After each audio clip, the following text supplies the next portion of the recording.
నమస్కారం. ఇవాళ కథ శాస్తి. అది ఒక ఇంజనీరింగ్ కాలేజు. కొత్త పిల్లలు జాయిన్ అయ్యారు, కొత్తగా అందరూ వస్తున్నారు. అప్పారావు కూడా పక్కనున్న ఒక పల్లెటూరులోంచి 12th పాస్ అయ్యి ఇంజనీరింగ్ సీట్కి వస్తాడు. టెక్స్టైల్ ఇంజనీరింగ్లో తనకి సీటు దొరుకుతుంది. సరే అని ఒప్పుకొని జాయిన్ అవుతాడు. క్లాసులోకి అందరూ వస్తారు, అందరినీ చూస్తాడు. తన మితభాష అప్పారావు. ఎవరిని ఏమి అండు, చాలా మంచివాడు. క్లాసులో అందరూ జాయిన్ అవుతారు, క్లాసులు నడుస్తుంటాయి. కొన్ని నెలల తర్వాత ఒక అమ్మాయి వచ్చి అప్పారావుతో మాట్లాడుతుంది. అంటుంది, అప్పారావు, నేను రేఖని. వచ్చిన దగ్గర నుంచి చూస్తున్నాను, నువ్వు చాలా అమాయకంగా మంచిగా ఉంటున్నావు. నీతో నాకు ఫ్రెండ్షిప్ చేసుకోవాలని. అప్పారావు ఇలా చూసి నమస్కారం పెడతాడు. అమ్మ, మీరందరూ పెద్దవాళ్ళు, నేనేదో చిన్న పల్లెటూరు నుంచి వస్తాను. నా బతుకు ఏదో చదువుకొని ఏదో ఉద్యోగం చేసి నా తల్లిదండ్రులు పోషించుకోవడం. మా వాళ్ళు ఎంతో కష్టపడి నన్ను చదివిస్తున్నారు. నమస్కారం అమ్మ, ఈ పెద్దవాళ్ళందరితోటి స్నేహం కూడా నాకు వద్దు అంటారు. రేఖ కోపం వస్తుంది. స్నేహం కూడా నీకు వద్దా? వద్దు అంటాడు. అలాగా అప్పారావు పెద్దగా ఎవరితోటి స్నేహం కూడా చేయడు. ఎందుకంటే మనసులో కొంచెం బెరుకుతనం కూడా. ఈ పెద్దవాళ్ళందరూ తో స్నేహం చేస్తే తనకి ఎక్కడ ఇన్సల్ట్ అవ్వాల్సి వస్తుందో, ఎక్కడ బాధపడవలసి వస్తుందో అని అందరినీ దూరంగా ఉంచుతాడు. క్లాసులో అందరూ కూడా వీడేదో అమాయకుడు, వీడితో ఏమిటి అని వదిలేస్తారు. ఆ ఏడాది క్లాస్ ఫస్ట్ వస్తాడు అప్పారావు. వచ్చేసరికి అందరికీ సంతోషం వేస్తుంది. అందరూ వచ్చి, అప్పారావు, నువ్వు అమాయకుడివే అనుకున్నాం కానీ క్లాస్ ఫస్ట్ కూడా వస్తున్నావు, వెరీ గుడ్ అని అందరికీ అప్పారావు అంటే ఒక మర్యాద ఏర్పడుతుంది. రేఖ మళ్ళీ వస్తుంది. అప్పారావు, ఈనాళ్ళు నీ ఫ్రెండ్షిప్పే కావాలనుకున్నాను, కానీ ఇప్పుడు నేను చూస్తూ ఉంటే నువ్వే కావాలనిపిస్తుంది నాకు. నేను ప్రేమిస్తున్నాను. అప్పారావు మళ్ళీ దండం పెట్టంటాడమ్మా, మీ ఫ్రెండ్షిప్పే నాకు వద్దు అనుకున్న నేను ఇప్పుడు నువ్వు ప్రేమిస్తున్నానంటే ఎలాగా? నన్ను వదిలేయమ్మా, ఇంకెవరినైనా చూసుకోండి, నాకు నా చదువు మీద తప్ప ఇంకా దేని మీద ధ్యాస లేదు అని దూరంగానే ఉంటాడు. అలాగే 4 ఏళ్ళు గడుస్తాయి. యూనివర్సిటీ ఫస్ట్ వస్తాడు. వైస్ ఛాన్సలర్ గారు అంటారు, నాయన యూనివర్సిటీ ఫస్ట్ వచ్చావు, ఎంఎస్సిలో ఫ్రీ సీట్ ఇస్తాను, ముందర చదువు, నీలాంటి వాడు ముందుకు రావాలి అంటే ఇంకొక 2 ఏళ్ళు చదువు అంటే, అవును చదువు ఏముంది, సరే అని ఎంటెక్లో జాయిన్ అవుతాడు. ఎంటెక్లో రేఖ కూడా జాయిన్ అవుతుంది. రేఖని అప్పారావు ఎంత దూరం ఉంచితే రేఖ అంత దగ్గరికి అవ్వాలని చూస్తుంది. ఇద్దరు టెక్స్టైల్ డిజైనింగే చేస్తున్నారు, ఫ్యాషన్ డిజైనింగ్ నేర్చుకుంటున్నారు. ఎంటెక్ కూడా అప్పారావు పాస్ అయిపోతాడు. మంచి మార్కులతో యూనివర్సిటీ ఫస్ట్ వస్తాడు. ఆ రోజు ఆఖరి రోజు అందరూ కలిసినప్పుడు కాలేజ్ ప్రిన్సిపల్ గారు చెప్తారు అప్పారావుకి, అప్పారావు, నీకు మంచి ప్లేస్మెంట్ వచ్చింది, జాయిన్ అవ్వకూడదు? ఆలోచిస్తాను సార్, 6 ఏళ్ళైందమ్మా నన్ను వదిలేసి ఇక్కడికి వచ్చి చదువుకుంటున్నాను. వాళ్ళు ఎలా ఉన్నారో, వాళ్ళు బాధలు ఏమిటో అవన్నీ కొంచెం చూసుకొని ముందరికి అంటే, నీకు ఎక్కడ ఉద్యోగం చేయాలని లేదా అంటే, అలా ఏం లేదు సార్, ఎందుకు చేయకపోతే ఇల్లు ఎలా గడుస్తుంది, నేను చాలా ముఖ్యం మాకు, కానీ తల్లిదండ్రులు కూడా ముఖ్యమే నాకు అని చెప్తాడు. సరే అండి. రేఖ మళ్ళీ ప్రపోజ్ చేస్తుంది అప్పారావుకి. అప్పారావు అంటాడు, రేఖ నువ్వు మంచి పిల్లవే, కానీ నా వెంట పడ్డం మాని, నీకు నాకు కుదరదు అని దండం పెట్టేస్తాడు. కాలేజ్ అయిపోతుంది. అప్పారావు తన పల్లెటూరికి ఇంటికి వెళ్ళిపోతాడు. అప్పారావు ఏ ఊరో ఏమిటో ఎవరికి ఏమీ తెలియదు. రేఖ అందరినీ అడుగుతుంది, ఏంటి పల్లెటూరు అడ్రస్ ఏమన్నా తెలుసా అని. ఎవరికి తెలియదు. కాలేజీలో అడుగుతుంది, లేదమ్మా ప్రొఫెసర్ గారి ఇంటి అడ్రస్సే ఉంది అంటారు. వెళ్ళి ప్రొఫెసర్ గారిని అడుగుతుంది, ఎందుకమ్మా వాడు చదువు వాడేదో వచ్చాడు పల్లెటూరు నుంచి, అక్కడ అడ్రస్లో ఇవ్వడం ఎందుకని నా అడ్రస్ ఇచ్చాను అంతే తప్ప నాకు తెలియదు అని చెప్పేస్తాడు. సరే అప్పారావు వాళ్ళ పల్లెటూరుకి వస్తాడు. అది ఒక పెద్ద టౌన్ పక్కన చిన్న ఊరు. ఇంటికి వెళ్ళేసరికి ఇల్లంతా కోలాహలంగా ఉంటుంది. ఆ ఇల్లు ఎందుకు కోలాహలంగా ఉంటుంది? ఉన్నది తల్లి తండ్రి ఇద్దరే, కానీ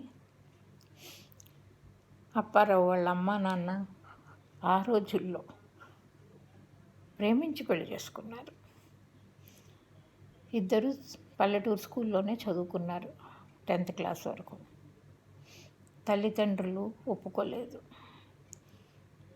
ఒప్పుకోకపోయినా వాళ్ళ తల్లిదండ్రులు మాత్రం ఇద్దరికి, ఇగో మీకు డబ్బులు ఇస్తున్నాం, మీ నగలు పట్టుకొని వెళ్ళి అక్కడ మీ జీవితం గడుపుకోండి అని చెప్తారు. వాళ్ళిద్దరూ వాళ్ళ డబ్బులు జీవితం నగలు పట్టుకొని నడుచుకుంటూ ఒక ఊరి నుంచి ఇంకో ఊరికి వచ్చి, ఈ ఊరికి వస్తే ఊరి చివరన ఒక ఎకరం భూమి కొనుక్కొని ఆ ఎకరంలోని ఒక గది ఒక వంటిల్లు వేసుకుంటారు, అంతే. ఒక బాత్రూమ్ కట్టుకుంటారు. ఏం చేయాలని ఆలోచించి ఒక పెద్ద పాక వేస్తారు. వేసి ఒక పక్కన ఒక గది కట్టి మెల్లిగా ఆ ఊళ్ళో ఈ లేబర్ క్లాసు వాళ్ళు పెళ్ళిళ్ళు, పుట్టినరోజులు,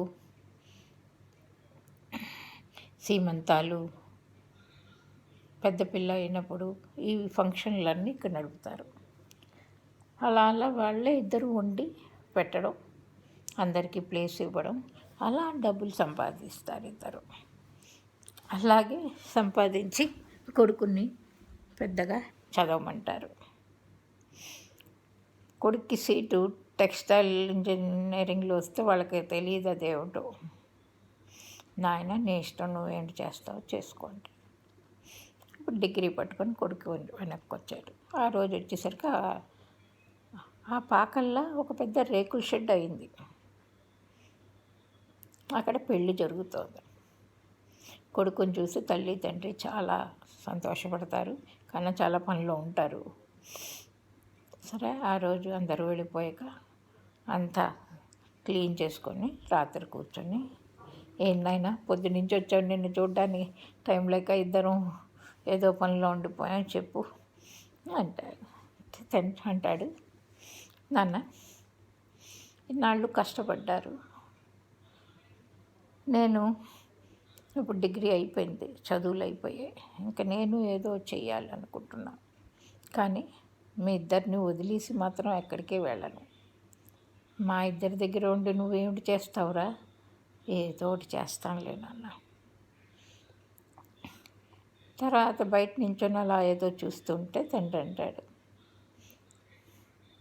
మన పక్కన ఉన్నాడే వెంకన్న, ఏంటైంది వెంకన్న తాతకేం అవ్వలేదు, కానీ ఆయనకి 5 ఎకరాల పొలం ఉంది. ఆ 5 ఎకరాలు ఉత్తినే ఉంది, ఇంకా చచ్చిపోతాను పెద్దవాడిని, ఎవరికైనా అమ్మేస్తే బాగుండని అనుకుంటున్నాడు, కానీ ఎవరు కొనటం లేదు. ఈ మూలకు వచ్చి ఎవడు కొంటాడు, ఎవరికి కావాలి అంటే వెంటనే అప్పారావు అంటాడు, నాన్న మన దగ్గర ఏమైనా డబ్బులు ఉన్నాయా అని అడుగుతాడు. అరే ఎంత డబ్బు వస్తే అది మీ అమ్మకి ఇచ్చేస్తాను, మీ అమ్మ ఏమిటి దాచిందో ఏమిటి చేస్తుందో అవన్నీ మీ అమ్మకే తెలుసు, మీ అమ్మని అడుగంటాడు. తల్లి దగ్గరికి వెళ్ళి అడుగుతాడు, నాన్న అమ్మ మన దగ్గర ఏమైనా డబ్బులు ఉన్నాయి అంటే, ఏవైనా డబ్బులు అంటే దేనికి రా అని అడుగుతుంది. నాకు కొంత డబ్బు కావాలి, ఏదో ఒకటి ఆలోచన వచ్చింది, అది జరిగాక చెప్తాను, కానీ ఎంత ఉందో డబ్బులు నాకు ఇవ్వగలవా అంటే అప్పుడు చెప్తుంది, నాన్న నీకు 10వ ఏడు వచ్చిన దగ్గర నుంచి ఈ 15 ఏళ్ళు నీ కోసం డబ్బులు దాచాను నేను, అది మీ నాన్నకు కూడా తెలియదు, ఉండు అని ఒక కుండ తెస్తుంది, పెద్ద కుండ, అది ఆవకాయ జాడీలా ఉంటుంది పెద్దది. ఈ జాడీ నాన్న దీంట్లో డబ్బులు వేశాను, అలా వేస్తూనే ఉన్నాను, అది ఎంత ఉందో నాకు తెలియదు, ఈ డబ్బులన్నీ నీవే, నువ్వు చూసుకో ఏం చేయదలుచుకున్నా అంటే తండ్రిని పిలుస్తాడు. అమ్మా నాన్న ఆ తలుపులేసి ఇద్దరు కూర్చొని ఈ డబ్బు ఎంత ఉందో లెక్క పెట్టండి. మాకు లెక్కలు తెలియరా, ఏదో 1000 వరకు తెలుసు, 1000 వరకు తెలుసు కదా, సో ఆ 1000 వరకు వాటిని లెక్క పెట్టి మళ్ళీ ఈ జాడీలో వేసేసేయండి, సరేనా, నేను ఇప్పుడే వస్తాను అని బయటికి వెళ్తాడు. ఒక గంట తర్వాత తిరిగి వస్తాడు. తిరిగి వచ్చినప్పుడు వెంకన్న తాతను తీసుకొని వస్తాడు, ఇంటికి తీసుకొస్తాడు. వీళ్ళు చాలా సంతోషిస్తారు. వెంకన్న తాత, ఎన్నాళ్ళైంది నేను చూసి, ఎక్కడికి వెళ్ళిపోయావు, నువ్వేమిటో ఈ జాగా అమ్మేస్తావు, నీ ఎకరాలు భూములు అమ్మేస్తావరే అని అందరూ అన్నారు, ఎక్కడికి వెళ్ళిపోయావు అంటే, అమ్ముదాం అనుకున్నాను అన్నాను, ఎవ్వడు ఏమీ కొనటం లేదు, కానీ నీ కొడుకు ఏమిటో అంటున్నాడు అని. ఏమిటో అంటున్నాడు, ఏంటన్నా అంటే, తాతకి చెప్పాను ఈ 5 ఎకరాల భూమి మనకి రాసేయమని, మన దగ్గర ఎంత డబ్బు ఉందో అంతే ఇస్తాను అని. తాత ఒప్పుకున్నాడు. ఆ తాత ఒప్పుకున్నాడు. అమ్మ ఎంత ఉందమ్మా జాడీలో అంటే, జాడీలోంచి తీసి అంటే 5 లక్షలు ఉంది. తాత ఎకరానికి 1,00,000 ఇస్తాను. అది ఎంత అవుతుంది, తక్కువ ఎక్కువ నాకు తెలియదు, నీకు తెలియదు, నీకు 5 లక్షలు ఇస్తాను. ఈ 5 లక్షలు తీసుకెళ్ళి బ్యాంకులో నీ పేరున వేస్తాను, నీకు ఎంత కావాలో అంత ఆ డబ్బు మీద నువ్వు ఉండొచ్చు. ఏంటంటావు తాత, నీ చిన్న గుడిసె ఎక్కడుంది, ఆ గుడిసెకి కూడా చిన్న గది కడతాను, ఆ గదిలోనే నువ్వు ఉండొచ్చు, ఎక్కడికి వెళ్ళక్కర్లేదు, నీ జీవితాంతం నువ్వు ఉండొచ్చు, ఏంటంటావు. తప్పకుండా నాన్న, అంతకంటానా, ఈ జాగాకి నువ్వు ఇంత విలువ కట్టిస్తున్నావా, నాకు తెలీదు, ఎంత ఇస్తారో కూడా, ఎంత ఉంటుందో కూడా. 5 లక్షలు ఇస్తామంటే ఇస్తాను. ఇద్దరు కలిసి బ్యాంక్కి వెళ్తారు. తాత పేరున 5 లక్షలు వేస్తారు. తాత చెయ్యి పట్టుకొని ఆ బ్యాంక్ ఆవిడతో అంటాడు, ఒక్క పేరే పెట్టాలా 2 పేర్లు పెట్టచ్చా అని. అంటే నవ్వి అంటుంది, 2 పేర్లు పెట్టచ్చు. సరే, ఈ 5 లక్షలు మా ఇద్దరి పేరున పెట్టంటాడు. తాత నా పేరు ఎందుకు, అదేంట్రా, ఈ డబ్బులన్నీ నీవి, నువ్వు ఎక్కువే ఇస్తున్నావు నా జాగాకి, కానీ నా తర్వాత నాకెవరున్నారు, నా తర్వాత ఈ డబ్బంతా నీదైనా, అందుకోసం మా ఇద్దరి పేరు పెట్టమ్మా, దాని మీద ఎంత వడ్డీ వస్తుంది, ఆ వడ్డీ డబ్బులే నా బ్యాంకులో నా పేరుని, ఆ డబ్బులు నేను వాడుకుంటాను. ఏంటంటావు అంటే నవ్వుతాడు అప్పారావు. నీలాంటి మంచి వాళ్ళు ఉన్నారు కాబట్టి తాత, ఇంకా ఈ దేశంలో మంచితనం నిలుస్తోంది అని ఇద్దరు వచ్చేస్తారు. వచ్చాక నలుగురు కలిసి ముందర వెంకన్న తాత గది, అక్కడ ఒక చిన్న గది వేస్తారు.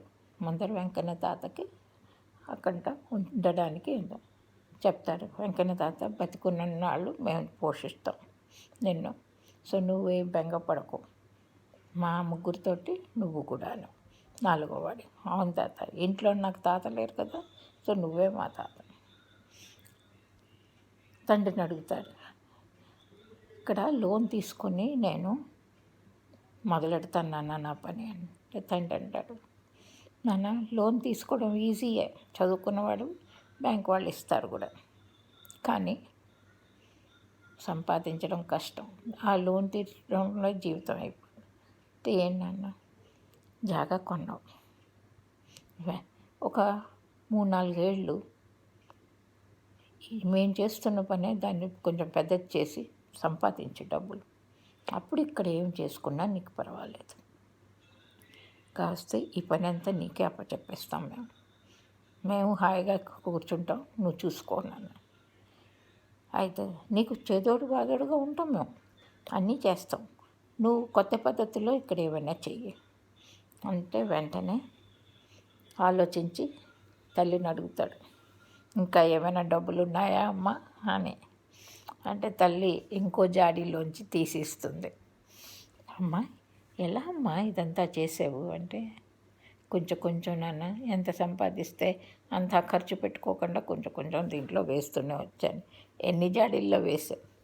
మొదటి జాడీ నీది, రెండో జాడీ మాది, మరి మూడో జాడీ ఈ మా ఫంక్షన్ హాల్ది. అయితే ఫంక్షన్ హాల్ డబ్బే ఇయ్యి, మీకు వేసుకున్న డబ్బులు నాకు ఇవ్వకమ్మా, నా డబ్బులు నాకు ఎలాగ ఇచ్చేసి అనే ఫంక్షన్ హాల్లో డబ్బులు చూసి ఆ ఫంక్షన్ హాల్ని పూర్తిగా రిపేర్ చేయించి మంచి గోడలు అది కట్టి దానికి ఏసీ పెట్టించి అంతా బాగా చేస్తాడు. కిందన అంతా మంచి ఫ్లోరింగ్ వేసి ఏసీ హాల్ ఇప్పుడు పెద్ద మ్యారేజ్ హాల్లా తయారైపోయింది మెల్లిమెల్లిగా 3 ఏళ్లలో. ఇంకా చుట్టుపక్కల ఉన్న టౌన్లో ఉన్న వాళ్ళు కూడా ఇక్కడికే వచ్చి పెళ్ళిళ్ళు చేసుకుంటున్నారు. పెళ్ళిళ్ళు చేసుకుంటుంటే అక్కడ హాయిగా ఉంటూ వీళ్ళింటి ముందరే అడవుల్లోంచి వచ్చి రోడ్డుని తీసుకొచ్చి ఇంటి ముందర 20 అడుగులు వదిలేసి మంచి మెయిన్ రోడ్డు వేశారు. దాంతో ఈ మ్యారేజ్ హాలు ఇంకా బాగా అయిపోయింది. కొత్త పద్ధతులు పెట్టాడు మ్యారేజ్ హాల్. పెళ్ళికి ఎంతమంది వస్తారు, వాళ్ళందరికీ బట్టలు పెట్టాలి కదా, ఆ బట్టలు వాళ్ళు వేసుకునేటట్టు పెళ్ళిలోని మగ పెళ్ళివారు ఆడపెళ్ళివారు అలాగా కొత్త పద్ధతి పెట్టి తన ఇది మొదలెట్టి పెళ్ళిలోనే మంచి అందరికీ నచ్చుతుంది. ఈ మాట విని అందరూ ఇక్కడికి వస్తూ ఉంటారు. అలాగే ఒక మినిస్టర్ గారు ఓ రోజు వస్తాడు, వచ్చి అప్పారావుతో అంటాడు, అప్పారావు, నీ ఇక్కడ పెళ్ళి గురించి ఇక్కడ నువ్వు చేస్తున్న ఇదంతా అందరికీ విన్నాను, కానీ నీ హాల్ చిన్నది, నాకు నీ హాల్లో 200 మందే పడతారు, నాకు 1000 మంది వస్తారయ్యా. ఒకటే, నువ్వు చేసేవన్నీ చెయ్యి, నేను ప్లేస్ మాత్రం నేను ఇస్తాను, అక్కడ చెయ్యాలి. అప్పారావు 1 నిమిషం ఆలోచించి సరే సార్ చేస్తానంటాడు. సిటీలో పెద్ద మండపంలో ఇక్కడ చేయమంటాడు. దీనికి డబ్బులు కూడా వేరేగా అవుతాయి సార్, నేను అక్కడి నుంచి వచ్చి ఇక్కడ చేయాలంటే నీ ఇష్టం, నువ్వు ఎంత అడుగుతా అంత. మంచి ఇది పెద్ద డీల్ కాబట్టి చాలా మంచిగా చేస్తాడు. టెక్స్టైల్ డిజైనర్ కాబట్టి ఇంటీరియర్ డెకరేషన్ కూడా బాగా నేర్చేసుకొని బట్టలు చక్కగా వాళ్ళకి ఒక కట్లాగ్ చూపిస్తాడు, అందరికీ ఏమిటంటే కావాలి, అందరూ ఎంత బాగా ఆ పెళ్ళి జరుగుతుందంటే మినిస్టర్ గారు కదా, అందరూ వస్తారు, అందరూ ఆశ్చర్యపోతారు, ఇంత బాగుందేమిటి, ఇంత బాగా బట్టలు కూడా ఇంత చక్కగా డిజైన్ చేసి అందరికీ ఇచ్చి అందరినీ కట్టుకోమని చాలా బాగుంది అని అంటారు. ఆ పెళ్ళికి రేఖ కూడా వస్తుంది. అక్కడ అప్పారావు తెలీదు అప్పారావు చేస్తున్నాడు అని, చాలా నచ్చుకుంటుంది. ఈ డిజైన్స్ ఏమిటి, ఇదేమిటి చాలా బాగున్నాయి, ఎవరు చేశారు అంటే ఆ మినిస్టర్ గారు రేఖకి అంకుల్ నాకు కలవాలి అంకుల్ అంటే మిస్టర్ రావు అని పిలుస్తాడు. మిస్టర్ రావు అంటే వెనక్కి తిరిగి చూస్తే అప్పారావు. రేఖ అంటుంది, అప్పారావు ఫస్ట్ ఓ రేఖ బాగున్నావా అంటాడు. బాగున్నాను, చాలా బాగా చేస్తున్నావు నువ్వు, ఏమిటిది నీకు చాలా అందరూ మెచ్చుకుంటున్నారు.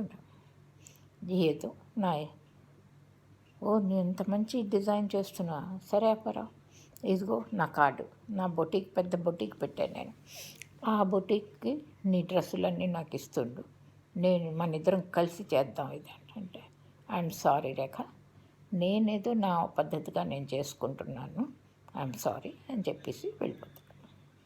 రేఖకి చాలా కోపం వస్తుంది. నేను ఏమిచ్చినా తీసుకోడేంటి, ఎందుకు అని అనిపిస్తుంది. అలాగ అప్పారావు ఒక పెద్ద బిజినెస్ మ్యాగ్నెట్ అయిపోతుంది. కానీ ముఖ్యంగా తను పెట్టుకున్న ఫ్యాక్టరీ పెడతాడు, తన జాగాలోని మ్యారేజ్ హాల్ నడుపుతున్నాడు, పెద్ద పెద్ద ఆఫర్లు వస్తే సిటీస్లోకి వచ్చి అన్నీ కూడా చేస్తాడు. కానీ తన ఫ్యాక్టరీలోనే వర్క్ చేస్తాడు. తనకు ఒక పెద్ద టీంని తయారు చేసుకున్నాడు. అంతా ఈవెంట్ మేనేజర్ లాగా అన్నీ తనే చేస్తాడు, అన్నీ ప్లాన్ చేస్తాడు. సో పెద్ద ఈవెంట్ మేనేజర్, పెద్ద ఇండస్ట్రియలిస్ట్ అయిపోయాడు. 10 ఏళ్లలోని ఒక అంత గొప్పవాడు అయిపోయాడు. ఒకరోజు సీఎం గారు పిలిచి, నాయన నా కూతురు పెళ్ళి కూడా నువ్వే చెయ్యాలి అంటాడు. అంటే తప్పకుండానండి అని తీసుకుంటాడు. ఆ పెళ్ళిలోనే అంతా బాగుండేసరికి సడన్గా ఒక ఆవిడ మధ్యలోనే లేచి,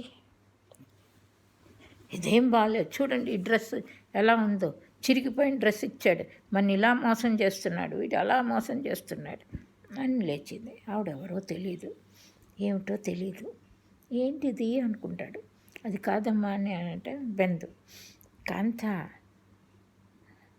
ఒక్క చిన్న విషయంతో అప్పారావు పేరుని పాడు చేసేస్తారు అందరూ. అప్పారావుకి అర్థం కాదు, తల పట్టుకొని ఇంటికి వచ్చి కూర్చుంటాడు. నెలలు దాటిపోతున్నాయి, ఎవరు పిలవటం లేదు. సరే ఎలా చిరిగింది అది అని అప్పారావు ఏంటి చేస్తాడంటే ప్రతి ఫంక్షన్లోని సీసీటీవీలు పెడతాడు. అది పెళ్ళివారు ఎవరికి తెలియదు, ఎందుకంటే తన కంట్రోల్ చేసుకోవడం. ఆ సీసీటీవీలన్నీ తీసుకొని వచ్చి చూసేసరికి అక్కడ ఒక క్లిప్ దొరుకుతుంది. అది కోరుండి ఆ డ్రెస్ని కత్తిరితో కట్ చేస్తూ కనిపిస్తారు. చాలా ఆశ్చర్యపోతాడు, ఇంత ఇదిగా నా చేస్తారు. సరే అనుకొని పెద్ద మార్కెట్లోని పెద్ద బిల్డింగ్ కట్టుతాడు. కట్టి పెద్ద బొటిక్ పెడతాడు, షోరూమ్ పెడతాడు తన బట్టలది. అది చాలా పెద్ద బిజినెస్ని మార్చేశాడు. ఇక్కడ ఎవరు పిలవకపోతే అని ఊరుకోలేదు, వెళ్ళి షోరూంలో ఫ్యాక్టరీ నడుస్తుంది, వేల మంది ఇక్కడ ఉద్యోగస్తులు అక్కడ షోరూమ్.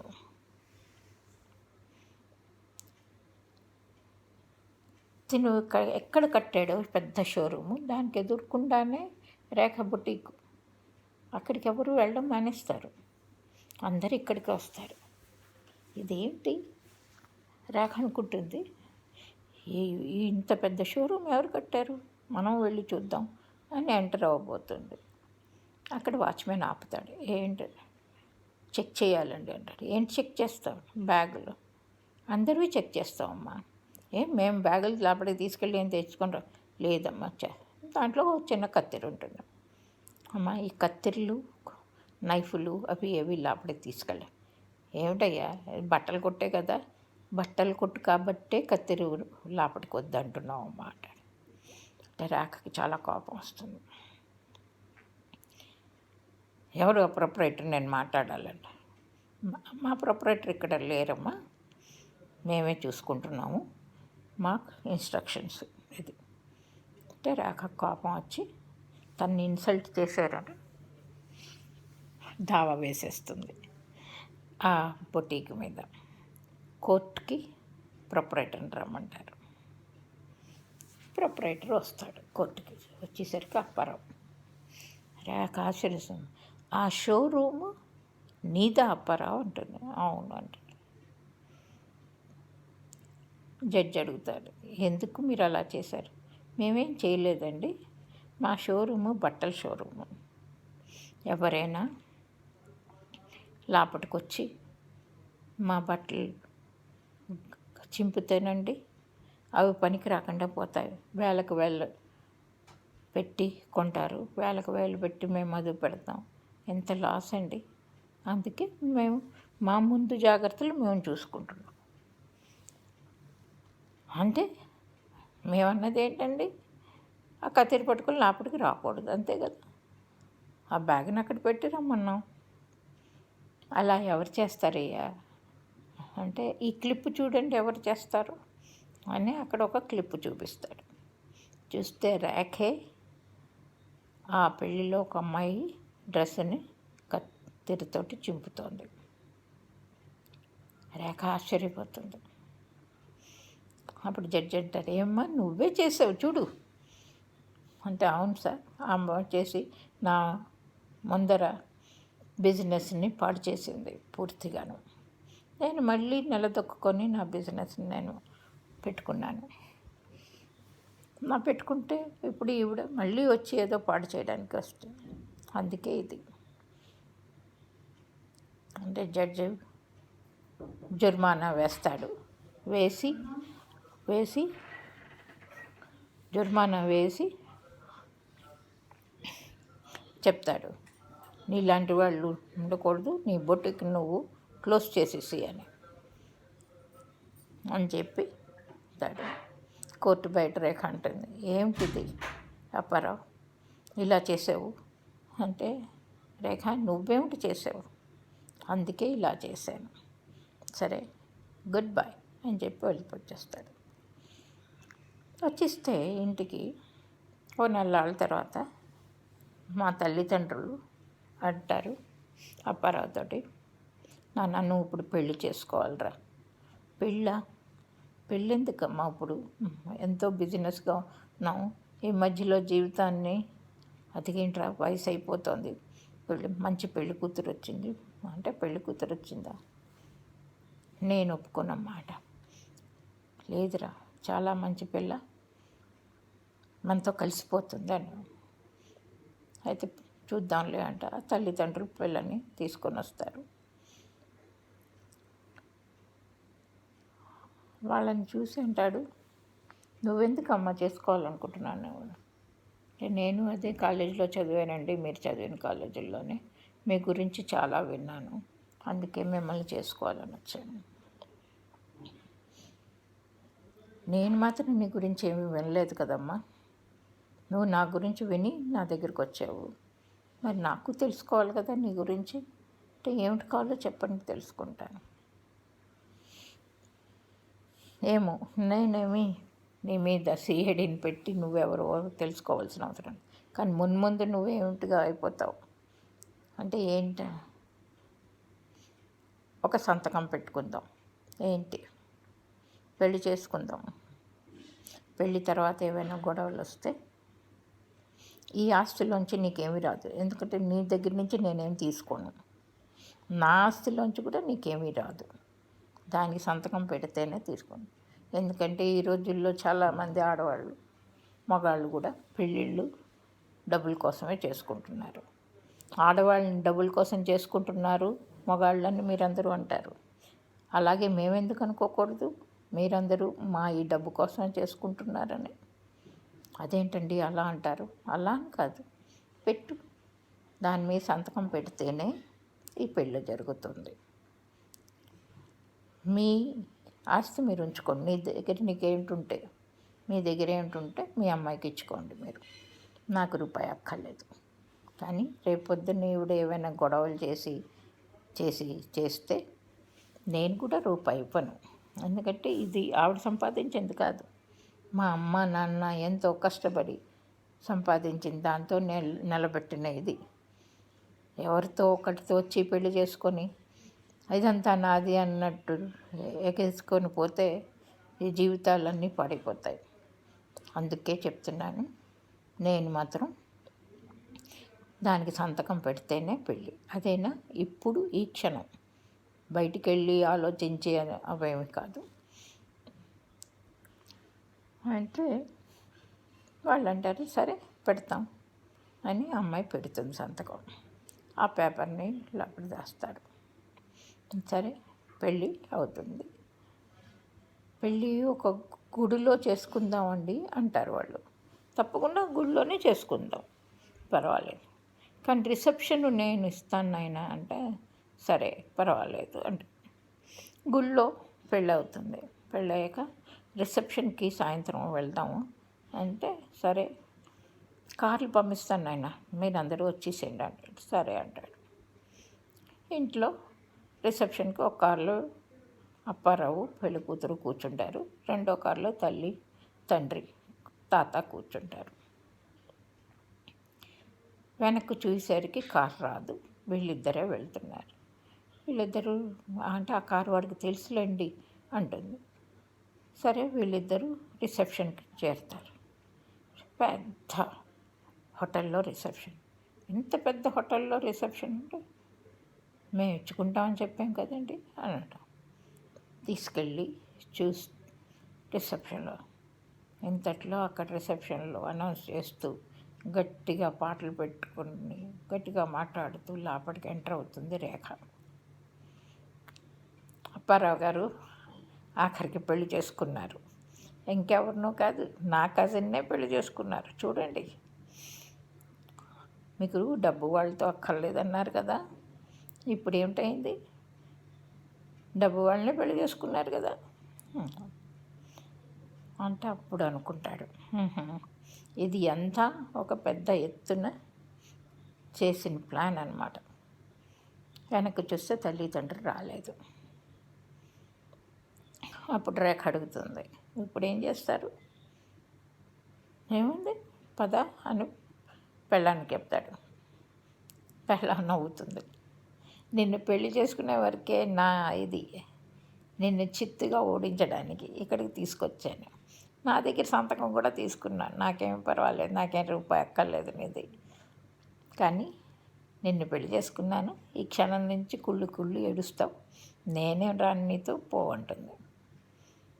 ఇంత దాన్ని నువ్వు పెళ్లి చేసుకోవాల్సిన అంటే మేము నీకు శాస్తి చెయ్యాలనే చేసాం. ఇదే అంత అహంకారమా అంటే నాకు అహంకారం కాదు, మాది మేము రక్షించుకోవడం, మమ్మల్ని మేము అహంకారం చూపించాం, అహంకారం మీది. సరే వస్తావా రావా అని అడుగుతాడు. నేనేం రాను, వెళ్ళు, ఈ రోజు నుంచి చూడు నీ జీవితం ఏమిటో అంటుంది. సరే తను కారు పట్టుకొని ఇంటికి వెళ్ళిపోతాడు. ఇంటికి వెళ్ళిపోయేసరికి తల్లి తండ్రి తాత ఇంట్లో ఉంటారు. ఏమిరా అంటే ఆ కారు వాడికి తెలియదు అన్నాడు, ఎక్కడికి వెళ్ళాలో. సరే తిరగా ఇంటికి వచ్చేసాం. ఏంటరా పిల్ల రాలేదు, ఏమిటైంది అంటే ఒక నిమిషం ఆలోచించి పదండి నలుగురు అంటారు. తాత అంటారు, రే పర్వాలేదు తాత పద నాతోటి అని కారు వస్తుంది. నలుగురు కారులో కూర్చొని వెళ్ళిపోతారు. తను హనీమూన్కి వెళ్దాము, తల్లిదండ్రిని కూడా తీసుకెళ్దాం అని ఆస్ట్రేలియా వెళ్దాము అనుకుని టికెట్లు ముందర కొని ఉంచుతాడు. పెళ్ళం రాదు, ఇక్కడ వదిలేసి వాళ్ళ ముగ్గురిని తీసుకొని నలుగురు ఆస్ట్రేలియా చేరిపోతారు. ఆస్ట్రేలియాలో ఒక ఫ్రెండ్ వస్తాడు, తీసుకెళ్తాడు, పెద్ద ఇంట్లో ఉంచుతాడు. తెల్ల అడుగుతుంది, ఏంట్రా పెళ్ళాన్ని తీసుకురాకుండా మమ్మల్ని తీసుకొచ్చావు ఇక్కడికి, ఇక్కడ ఏంటి ఈ దేశం ఏంటి? అమ్మ దేశం తీసుకుని నేను ముందరే అనుకున్నాను. అమ్మాయి గురించి అడక్కు, ఏమిటి జరిగితే కూడా అడక్కు, మర్చిపోదాం, హాయిగా బతుకుదాం ఇక్కడ. మరి ఇండియాలో మన ఫ్యాక్టరీలోని అవన్నీ అప్పచెప్పొచ్చాను, ఏం బెంగలేదు, నేను ఇక్కడి నుంచి మేనేజ్ చేసుకుంటానమ్మా, పర్వాలేదు అని ఇక్కడి నుంచే ఇండియాలో అంతా మేనేజ్ చేస్తూ ఇక్కడ మళ్ళీ ఒక పెద్ద షోరూమ్ని నిలబెడతాడు. డబ్బంతా ఇక్కడికి మార్చేసుకుంటాడు. ఇక్కడంతా పెద్దగా ఒక 10-15 ఏళ్ళు అయిపోతుంది. ఒక పెద్ద ఒకరోజు ఒక ఫ్రెండు అంటాడు, ఒక కొత్త ఫ్రెండ్ వచ్చాడా, వాళ్ళందరినీ కలుస్తున్నాము, నువ్వు రాకూడదా అని. అంటే నాకు రావడం ఎందుకురా, మీకు ఫ్రెండ్షిప్ ఉంది, మీరు అంటే లేదురా రారా అంటాడు. వెళ్తాడు. వెళ్ళేసరికి అక్కడ ఒక ఆయన కలుస్తాడు.